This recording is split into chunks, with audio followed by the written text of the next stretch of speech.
अगला टॉपिक है हमारा फ्लैश लाइट। फ्लैश लाइट क्या है कि हर एक फ़ोनों के अंदर, आज के टाइम पे जितने भी फ़ोन हैं सभी के अंदर फ्लैश लाइट होती है। फ्लैश लाइट का काम क्या होता है? फ्लैश लाइट का काम ये होता है कि फ्लैश का मतलब तो ये होता है कि एक बार कोई चीज़ फ्लैश हुई चली गई। क्या होता है? फ्लैश हुई चली गई। फ्लैश का मतलब एक बार फ्लैश मारा चला गया। तो जो हमारा फ्लैश होता है, जिस टाइम पर हमने कोई फ़ोटो कैप्चर की, तो फ़ोटो कैप्चर की तो जिस टाइम पे फ़ोटो क्लिक हो उसी टाइम पे रोशनी आ जाए, बाकी उसके बाद ना आए। ना उससे पहले की हमको कोई ज़रूरत है, ना उसके बाद की ज़रूरत है। कि पता चला कि जिस टाइम पे हम फ़ोटो केवल एंगल बना रहे हैं, उस एंगल के टाइम पे हमको लाइट की ज़रूरत है। लेकिन जिस टाइम पे हम फ़ोटो क्लिक करें उस टाइम पे जो भी हम फ़ोटो कैप्चर कर रहे हैं उसके ऊपर मतलब कंप्लीट लाइट होनी चाहिए, यानी प्रॉपर रोशनी होना चाहिए, अंधेरा होना चाहिए, नहीं होना चाहिए, सॉरी। ठीक। तो कुल मिला के होगा क्या कि जिस टाइम पे कोई भी हम फ़ोटो कैप्चर कर रहे हैं तो उस टाइम पर हमारी लाइट होनी चाहिए। तो अब एक तो तरीका ये है कि हम परमानेंट लाइट जला के रखें। अगर हम परमानेंट लाइट जला के रखेंगे तो हमारा बैटरी बैकअप कम हो जाएगा कि नहीं हो जाएगा? ठीक। कि पता चला जिस टाइम फ़ोटो खींचने चले पहले से 5 मिनट पहले से सब लाइट वाइट सारी लगा लिया, और फिर उसके बाद फिर पता चला कि जब फ़ोटो खींच लिया, पता क्लिक करना एक फ़ोटो है, 5 मिनट पहले लाइट चालू की और 5 मिनट बाद में बंद किया, तो कुल मिला के 10-15 मिनट एक्स्ट्रा हमारी लाइट जल गई कि नहीं जल गई? तो जब 10-15 मिनट एक्स्ट्रा लाइट हमारी जो जल गई तो उस कंडीशन में क्या होगा कि 10-15 मिनट का हमारा बैटरी बैकअप कम हो गया। जबकि जब हमें फ़ोटो क्लिक करनी है तो वो तो बिल्कुल सेकंड्स में फ़ोटो क्लिक हो जाएगी। तो हमें सेकंडों के काम के लिए हम अपने 10 मिनट 15 मिनट वेस्ट कर रहे हैं कि नहीं कर रहे हैं? कर रहे हैं। तो हमें कुछ टेक्नोलॉजी ऐसी बनानी पड़ेगी, यानी कुछ तरीका ऐसा बनाना पड़ेगा कि जिससे क्या हो कि जब हम फ़ोटो क्लिक करें तो उसी टाइम पे सेम कमांड हमारी लाइट को भी मिल जाए और हमारी लाइट जो है वो जल जाए। दूसरी बात क्या है, जब फ़ोटो खींचनी है तो हम ये चाहेंगे कि लाइट हमारी बढ़िया से बढ़िया हो। बढ़िया से बढ़िया का मतलब ज़्यादा से ज़्यादा हो, तो उतना ही ज़्यादा अच्छा रहेगा, मतलब भरपूर लाइट रहे, मतलब लाइट में कमी ना हो। तो जो फ्लैश लाइट है हमें उसके लिए क्या करना है कि बढ़िया लाइट, बढ़िया रोशनी भी चाहिए। तो उसके लिए क्या करना पड़ेगा कि हमको कोई अपने मोबाइल के अंदर एक ऐसी एलईडी लगानी पड़ेगी कि जो कि क्या करे, रोशनी देगी। और लेकिन वो रोशनी क्या है कि जिस टाइम पर हम फ़ोटो क्लिक करेंगे उस टाइम पे देगी, परमानेंट नहीं देगी, तो इसलिए इसको फ्लैश लाइट बोलते हैं। दूसरी कंडीशन क्या होती है कि अब मान के चलिए कि कई बार हमें अपना मोबाइल रात वगैरह में यूज़ करना है या कहीं पर अंधेरा है वहाँ पर यूज़ करना है, तो हमें उस टाइम पे भी लाइट चाहिए। अब उसके लिए या तो हम दूसरी एलईडी लगाएं, क्या करें, दूसरी एलईडी लगाएं कि जिससे हम रोशनी का काम लें। तो अब ऐसे क्या होगा कि दो दो एलईडी लग जाएंगे कि नहीं लग जाएंगे? या हम कुछ ऐसा काम करें कि हम एक ही एलईडी से जिस टाइम पे टॉर्च जलाना हो टॉर्च भी जला लें, और जब हमको को फ्लैश लाइट की ज़रूरत हो तो हम उसी से इस्तेमाल कर लें। तो ये डिपेंड करता है अलग अलग कंडीशंस के ऊपर। अब मान के चलिए कि जिन मोबाइलों में फ्लैश लाइट नहीं होगी उनके अंदर क्या है, टॉर्च केवल लगी होगी। अब जैसे मान लीजिए कि अगर हम लोग बात करते हैं कीपैड मोबाइल की, तो कीपैड मोबाइल के अंदर फ्लैश लाइट वगैरह फंक्शन होता नहीं है, तो उसमें कंपनी क्या करती है, एक छोटी सी एलईडी लगा देती है, और जो कि हमारी टॉर्च का काम करती है कि रात बिरात के टाइम पे जब हमको रोशनी चाहिए हो तो वो एलईडी जल जाएगी और हमको रोशनी मिल जाएगी। तो जो भी हमारी एलईडी है, चाहे फ्लैश लाइट एलईडी हो या टॉर्च वाली एलईडी हो, दोनों को काम करने के लिए क्या चाहिए, प्लस और माइनस चाहिए। दो चीज़ें चाहिए कि नहीं चाहिए? अब अगर हमारी इस एलईडी को पॉजिटिव और निगेटिव सप्लाई चाहिए, अब वो किसी भी सेक्शन में हम यूज़ कर रहे हो, अगर हमने इसको परमानेंट प्लस और परमानेंट माइनस दे दिया तो ये परमानेंट जलती रहेगी। अब दूसरी कंडीशन क्या है कि या तो हम इसको क्या करें कि जिस टाइम पे हमको जलाना हो उस टाइम पर हम इसको सप्लाई दे दें, तो उस टाइम पे ये जल जाएगी। अब तरीका क्या होगा, जैसे हमने वाइब्रेटर में देखा कि क्या होता है कि दो सप्लाइयाँ हैं हमारी, तो दोनों सप्लाइयों में से एक सप्लाई हमारी कंटिन्यू मिलनी चाहिए और एक जब हम ज़रूरत हो तब दें, तो हमारा वाइब्रेटर जल जाएगा। उसी तरीके से इसके अंदर भी अगर हम चाहें तो अगर हमने इसका निगेटिव परमानेंट कर दिया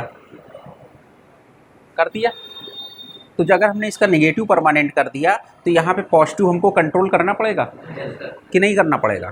तो जब हम पॉजिटिव वाले पे ये जब कंट्रोल कर लेंगे, यानी जब पॉजिटिव सप्लाई देंगे तो ये जल जाएगी, और जब पॉजिटिव नहीं देंगे तो नहीं जलेगी। या दूसरी कंडीशन क्या हो सकती है,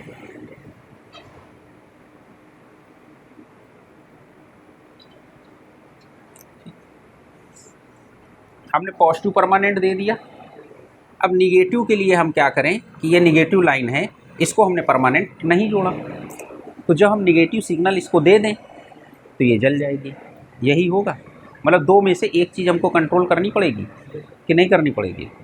तो दो में से एक किसी भी चीज़ को अगर हम कंट्रोल कर लें तो ये हमारी लाइट जल जाएगी। अब एक तीसरी कंडीशन और भी हो सकती है कि अगर हमें इस सर्किट को और भी अच्छा बनाना है, क्या करना है, और अच्छा बनाना है। अभी क्या है कि ये जो एलईडी है ये एक नॉर्मल ग्लो करेगी। हम चाहते हैं कि अगर ये एलईडी हमारी और तेज़ रोशनी दे। भाई जैसे कई बार क्या होता है कि कुछ लाइटें एक हैं नॉर्मल, अभी आप देख सकते हैं, कुछ लाइटें इतनी तेज़ होती हैं कि आँखों से आप देख नहीं पाते हैं, आपकी आँखें मतलब उसको डायरेक्ट नहीं देख पाती हैं। अगर हमें इसकी रोशनी बढ़ानी है, तो अगर हमको रोशनी बढ़ानी है तो इसके पीछे हमको एक सर्किट ऐड करना पड़ेगा।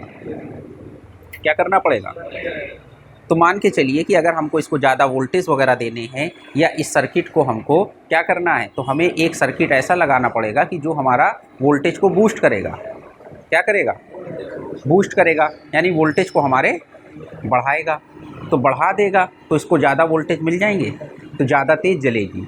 क्यों, क्योंकि एलईडी क्या होती है कि जो भी हमारी एलईडी होती है उसका एक वोल्टेज रेंज होता है, ठीक है। जो वोल्टेज रेंज होता है कि जो एलईडी, मान के चलिए कि अगर आपकी 2 वोल्ट से जलना चालू हुई, तो अगर इस एलईडी को आपने 2 वोल्ट दिया तो ये धीमे जलेगी। आपने 2.5 वोल्ट जैसे देंगे इसकी रोशनी और बढ़ जाएगी। जैसे ही 3 वोल्ट देंगे रोशनी और तेज़ हो जाएगी। जैसे ही 3.5 वोल्ट देंगे और तेज़ हो जाएगी। अब ये इसकी वोल्टेज रेटिंग के ऊपर डिपेंड करता है कि हो सकता है कि अगर आपने 4 वोल्ट तक दिया तो फुल रोशनी में जले, और जैसे ही अगर आपने 4 से ज़्यादा दे दिया तो ये एलईडी ख़राब हो जाएगी। तो एक उसकी मिनिमम वोल्टेज रेंज होगी और एक मैक्सिमम होगी। मिनिमम का मतलब ये होगा कि कम से कम उसको इतने वोल्ट चाहिए, तो उससे जलना चालू हो गई, फिर धीरे धीरे वोल्टेज बढ़ाते जाएंगे, रोशनी बढ़ती जाएगी।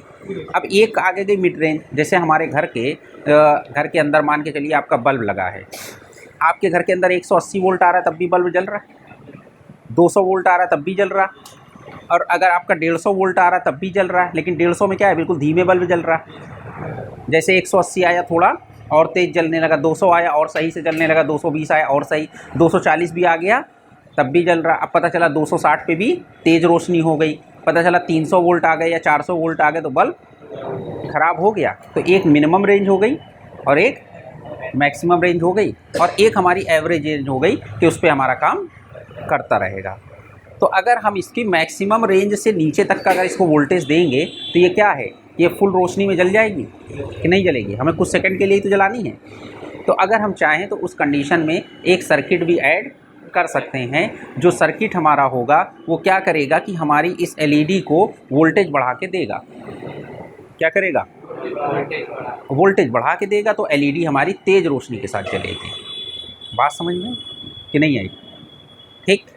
अब जैसे मान लीजिए टॉर्च है, अब टॉर्च के अंदर हमको लाइट जलानी है, तो जो टॉर्च है हमारी उसको भी क्या चाहिए, एलईडी है, वही एलईडी है, उसको भी क्या चाहिए, पॉजिटिव और निगेटिव चाहिए।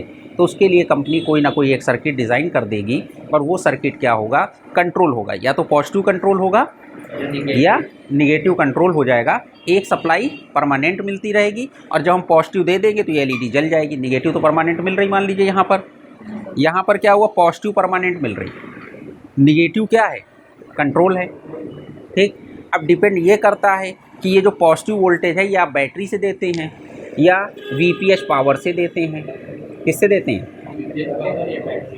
ठीक। अगर पुराने मॉडल मोबाइल होंगे तो ये सप्लाई कहाँ से आ जाएगी, बैटरी से भी दे सकते हैं। लेकिन आज के टाइम के जो मोबाइल होंगे उसमें सप्लाई कहाँ से आएगी, चार्जिंग आईसी के बाद वीपीएस पावर से आएगी, जो चार्जिंग आईसी हमारी वीपीएस पावर बनाती है, ठीक। अब अगर हम लोग इसको सर्किट लेवल पे देखते हैं, यहाँ पर हमने क्या किया, मतलब एक रेंडमली, मतलब कोई ऐसा पर्टिकुलर कोई मॉडल सोचा नहीं कि कौन सा खोलना है, क्या खोलना है, कोई भी एक मॉडल उठा लिया, अब मान के चलिए कि अगर ये मॉडल हमारे पास आया, इस मॉडल के अंदर प्रॉब्लम ये है कि इसके अंदर टॉर्च नहीं जल रही, या क्या चीज़ है, फ्लैश लाइट नहीं जल रही। तो अभी हमने आपको बताया कि ये एलईडी लगी हुई है, ठीक। ये एलईडी क्या है, जब इसको सप्लाई मिलेगी तो ये काम करेगी, ठीक। एलईडी के दो सिरे होते हैं, एक पॉजिटिव होता है, एक नेगेटिव होता है। तो ये ऊपर वाला सिरा पॉजिटिव हो गया, नीचे वाला सिरा नेगेटिव हो गया। तो इस पॉइंट पे हमको क्या है, पॉजिटिव सप्लाई जोड़नी पड़ेगी, इस पॉइंट पे हमको नेगेटिव सप्लाई जोड़नी पड़ेगी। यहाँ पर क्या लिखा है, बी आउट, मतलब वोल्टेज आउट हो रहा है। तो जो वोल्टेज आउट हो रहा है वो इसके ऊपर आएंगे कि नहीं आएंगे, आएंगे। और ये जो निगेटिव सप्लाई है वो इसको इसके अंदर से मिलेगी, ठीक। अब होगा क्या, ये एक कंपनी ने क्या किया, एक आईसी लगा दी जिसके ऊपर लिख दिया फ्लैश एलईडी ड्राइवर आईसी। मतलब ये जो फ्लैश एलईडी है, जो फ्लैश लाइट वाली एलईडी है, इसको ड्राइव करने के लिए जो आईसी लगाई गई उसका नाम रख दिया गया कि फ्लैश एलईडी ड्राइवर आईसी। इसका नंबर ये हो गया, नंबर क्या है, KTD 26267EJH, ये इसका आईसी का नंबर है। बात समझ में आई, ठीक। इस नंबर की आईसी लगी है। अब इसका नाम जो भी रखना चाहो, flash IC, flash driver IC, या टॉर्च वाली आईसी, या फ्लैश वाली आईसी, जो नाम देना चाहो वो दे सकते हो। इस आईसी के ऊपर क्या है कि वोल्टेज आ रहे हैं, इन पिनों पे वोल्टेज आ रहे हैं। ये आईसी क्या कर रही, वोल्टेज निकाल रही। और जब ये वोल्टेज निकालेगी तो इस एलईडी को मिलेगी और ये एलईडी जलेगी। अब होगा क्या, यहाँ पर देखो दो चीज़ें आ रही हैं। एक आ रही है GPIO फ्लैश इनेबल। इसका मतलब है कि जब 10 नंबर वाली पिन के ऊपर इनेबल आएगा, 10 नंबर वाली पिन के ऊपर इनेबल कब आएगा, जब हम लोग फ़ोटो वगैरह खींच रहे होंगे। जब फ़ोटो खींचेंगे तो CPU इससे कहेगा जिस टाइम पर इसके ऊपर इनेबल आएगा ये आईसी काम कर जाएगी, और जैसे ही ये आईसी काम करेगी ये वोल्टेज निकल जाएंगे और लाइट जल जाएगी। और जैसे ही इसके ऊपर इनेबल आना बंद होगा ये आईसी काम करना बंद कर देगी, ये लाइट बंद हो जाएगी। अब मान के चलिए कि आप फ़ोटो नहीं खींच रहे हैं, आपको टॉर्च जलानी है, तो टॉर्च के लिए दूसरा इनेबल आ गया। तो जब इस पिन के ऊपर इनेबल आएगा, यानी इस पिन के ऊपर वोल्टेज आएंगे, तब टॉर्च जलेगी। बात समझ में? तो जितनी देर आपने टॉर्च जला के रखी होगी उतनी देर तक इसके ऊपर इनेबल आएगा। अगर आपने 10 मिनट टॉर्च जलानी है तो 10 मिनट तक इसके ऊपर वोल्टेज आते रहेंगे, इनेबल आता रहेगा, और 10 मिनट तक ये जलती रहेगी। और जैसे ही इसके ऊपर इनेबल आना बंद, सप्लाई बनना बंद, और एलईडी जलना बंद। तो यानी यहाँ पर कंपनी ने क्या किया, एक आईसी लगा लिया। क्या किया, आईसी लगा दिया। और ये आईसी जो है, ये आईसी क्या करेगी कि हमारी एलईडी के लिए वोल्टेज बना देगी, और ये एलईडी हमारी जल जाएगी। तो यानी दो सिग्नल आ गए। अगर टॉर्च जलाना होगा तो नीचे वाला सिग्नल 11 नंबर, और जिस टाइम पे फ्लैश लाइट जलानी होगी ये सिग्नल। तो अगर मान लीजिए एक कंडीशन ये आ जाए कि आपकी टॉर्च जल रही हो, फ्लैश ना जल रही हो सकता है कि नहीं हो सकता है? तो आपको ये देखना होगा कि जिस टाइम पर आप फ़ोटो क्लिक कर रहे हो, क्या उस टाइम पर इसके ऊपर इनेबल आ रहा है? बात समझ में आई कि नहीं आई? या अगर आपकी फ्लैश लाइट तो जल रही, टॉर्च नहीं जल रही, तो यानी टॉर्च का इनेबल आना चाहिए। अगर नहीं आ रहा है तो ये सिग्नल हमारा जिस आईसी से आ रहा है हमको वो आईसी देखनी पड़ेगी। अब ये जो GPIO लिख के आ रहा है ये हमारा CPU से आ रहा होगा। जब हम इसको कॉपी करके सर्च करेंगे तो हम CPU पे पहुंच जाएंगे कि नहीं पहुंच जाएंगे? तो इसका मतलब ये टॉर्च और फ्लैश लाइट को किससे कंट्रोल कर लिया गया, CPU से। अगर किसी मॉडल में मान लो पावर आईसी से कंट्रोल किया हो तो हमें पावर आईसी देखनी पड़ेगी। वो डिपेंड करता है कि हमारे कौन से मॉडल में और किससे कंट्रोल किया गया है। कुल मिला के कंट्रोल करने के लिए हमारी एक आईसी है जो इसको सिग्नल दे रही है कि भाई टॉर्च जलाओ या फ्लैश लाइट जलाओ। तो यहाँ पर ये पिन तो हमारी वोल्टेज की हो गई, ये पिन हमारी ग्राउंड हो गई। एक पिन यहाँ पर है RSETF करके है, और एक क्या है RSETM। ये दो रजिस्टेंस लगे हैं, इनका क्या काम है? ये दो पिनें और भी तो हैं कि नहीं है ना? देखिए है क्या, यहाँ पर F इसके साथ में लिखा है, और यहाँ पर क्या लिखा है, m लिखा है। तो यहाँ पर ये f और m है, f का रिलेशन किससे हो जाएगा, इससे हो जाएगा, और m का रिलेशन इससे हो जाएगा। कहने का मतलब ये है कि कंपनी ने क्या किया है, दो रेजिस्टेंस लगाए हैं। क्या किया है, कंपनी ने दो रेजिस्टेंस लगाए हैं। कंपनी ने क्या देखा कि अगर आप यहाँ पर 18 किलो ओम का रेजिस्टेंस लगाओगे, क्या करोगे, 18 किलो ओम का रेजिस्टेंस अगर इस पिन पे, तो ये कौन सा F वाले की बात है ना, तो ये जो LED है जिस टाइम पर यहाँ पर इनेबल आएगा, दोनों पे सेम रेजिस्टेंस लगे हैं क्या, नहीं लगे। एक पे कितने लगा, 18 के, और एक पे 150 के। ठीक, 18 के का मतलब ये है कि जब यहाँ पर 18 के का रेजिस्टेंस लगा होगा तो ये ज़्यादा एम्पियर सप्लाई बनाएगा, यहाँ पर इस LED को ज़्यादा एम्पियर मिलेंगे, यानी ये IC ज़्यादा एम्पियर बनाएगी। अगर हम यहाँ पे 150 के की रेजिस्टेंस यहाँ पे भी लगा दें तब भी जलेगी, लेकिन उस टाइम पे LED धीमे जलेगी। जितनी टॉर्च के टाइम पे जलती है उतनी ही तब जलेगी। बात समझ में। तो हमने यहाँ पर रेजिस्टेंस की वैल्यू से डिपेंड हो रहा है कि हमको कितना एम्पियर चाहिए, क्या चाहिए, कितने एम्पियर सप्लाई चाहिए। जितना ज़्यादा एम्पियर इसको मिलेगा तो LED उतनी तेज़ जलेगी। बात समझ में। तो अब दोनों अलग अलग कंडीशन हैं। फ्लैश लाइट के टाइम पे हमको ज़्यादा तेज़ जलाना है, टॉर्च के टाइम पे भाई थोड़ा कम भी जले तो कोई दिक्कत नहीं है, क्योंकि अगर ज़्यादा तेज़ जलाएंगे तो हमारी बैटरी भी तो जल्दी ख़त्म हो जाएगी कि नहीं हो जाएगी। तो यहाँ पर कंपनी ने इस IC में दो ऑप्शन दे दिए कि अगर इस पे आप ये रेजिस्टेंस आपस में बदल दो तो क्या होगा। अगर ये रेजिस्टेंस 150 का यहाँ लगा दो, 18 का यहाँ लगा दो, तो फ्लैश के टाइम पे कम जलेगी, टॉर्च के टाइम पे तेज़ जलेगी। तो ये इस IC को कितना एम्पेयर बनाना है, कितनी तेज़ लाइट को जलाना है, वो कौन कंट्रोल कर रहा है, ये रेजिस्टेंस। आई बात समझ में। तो कंपनी ने एक तरीके से क्या कर दिया, रेगुलेटर दे दिया कि भैया पंखा तेज़ चलाना है कि धीमे जलाना है। बात समझ में आई। या लाइट धीमे जलाना है या तेज़ चलाना है, तो लाइट कितनी धीमे या कितनी तेज़ जलाना है उसका डिसीज़न कौन लेगा, ये पिनें लेंगी। इस पिन के रेजिस्टेंस की वैल्यू अगर आप बढ़ाते चलोगे तो यहाँ की रोशनी कम होती जाएगी। इस पिन की हमने रेजिस्टेंस बढ़ा दी, तो जिस टाइम पे ये M वाला सिग्नल आएगा तो क्या होगा, लाइट धीमे जलेगी। बात समझ में आई। यानी टॉर्च धीमे जलेगी, मतलब जलेगी लेकिन बहुत तेज नहीं। आई बात समझ में। दो रेजिस्टेंस का ये खेल समझ में आया कि नहीं आया। तो ये रेजिस्टेंस हमारे क्या करेंगे, इसके करंट को कंट्रोल करेंगे। किसको करेंगे, आउटपुट के करंट को कंट्रोल करेंगे। यानी जो आउटपुट में LED आपको कितना धीमे या कितने तेज चलानी है उसकी कंट्रोलिंग किससे हो रहा है, इन दो पिनों से, 1 नंबर और 2 नंबर पिन से। अगर इस IC के बारे में और ज़्यादा आपको डिटेल में पढ़ना है तो आप इसकी डेटा शीट देख सकते हैं। क्या देख सकते हैं,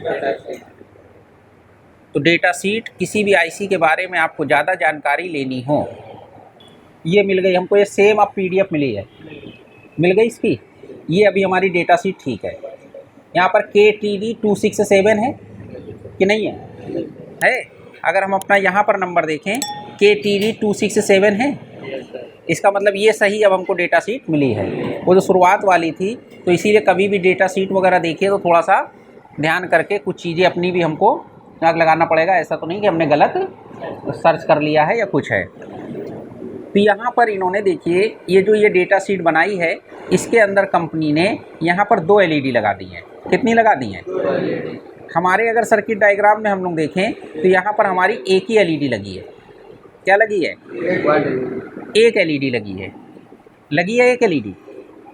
एक्चुअल में कंपनी ने क्या किया, यहाँ पर अगर आप लोग देखें तो यहाँ पर V आउट है, D1 है, D2 है। अगर हम 2 LED लगाते तो LED का पॉजिटिव तो ये हो ही जाता, दूसरी LED यहाँ लगती उसको भी पॉजिटिव मिल जाता। निगेटिव हम क्या करते, एक को निगेटिव यहाँ से देते और एक को निगेटिव यहाँ से देते। अब देखो एक्चुअल जो है, तो यहाँ पर कंपनी ने क्या किया, खर्चा बचा लिया। जो इंजीनियर थे उन्होंने 2 एलईडी की जगह 1 एलईडी लगाई। 1 एलईडी कैसे लगाई, अगर ये 2 एलईडी लगाती तो कैसे काम करता, अगर 2 एलईडी लगाते तो ये पॉजिटिव सप्लाई दोनों को मिलती रहती। जब एक इनेबल आता तो यहाँ से निगेटिव मिल जाता, क्या मिलता, तो ये एलईडी जल जाती। जब ये इनेबल आता तो दूसरी एलईडी जल जाती कि नहीं जल जाती, क्योंकि एलईडी को क्या चाहिए, निगेटिव चाहिए ना। अब इन्होंने क्या किया, दोनों को मिला दिया। अगर इस पे निगेटिव आया तो इसको मिल जाएगा कि नहीं मिल जाएगा। अगर ये दोनों पॉइंट हम मिला दें तो इस पे निगेटिव आएगा तब भी दोनों को मिल जाएगा, और इस पे निगेटिव आएगा। तो कंपनी ने कहा कि ऐसा है, 2 एलईडी का खर्चा कम करके एक ही एलईडी लगा देते हैं, और दोनों के निगेटिव एक साथ मिला दिए और दोनों के पॉजिटिव। तो अब क्या होगा, पॉजिटिव तो परमानेंट मिल ही रहा है। अगर यहाँ पे निगेटिव आया तब भी इसको मिल जाता, और यहाँ पे आया, बात समझ में आई कि नहीं आई। तो ये हमारी सेम डेटा शीट है, ये सही है। और ये यहाँ पे इसके रेजिस्टेंस हैं। तो ये जो 2 रेजिस्टेंस हैं, ये इसकी मतलब एक तरीके से जो हमारी एलईडी है उसकी ब्राइटनेस को कंट्रोल करते हैं।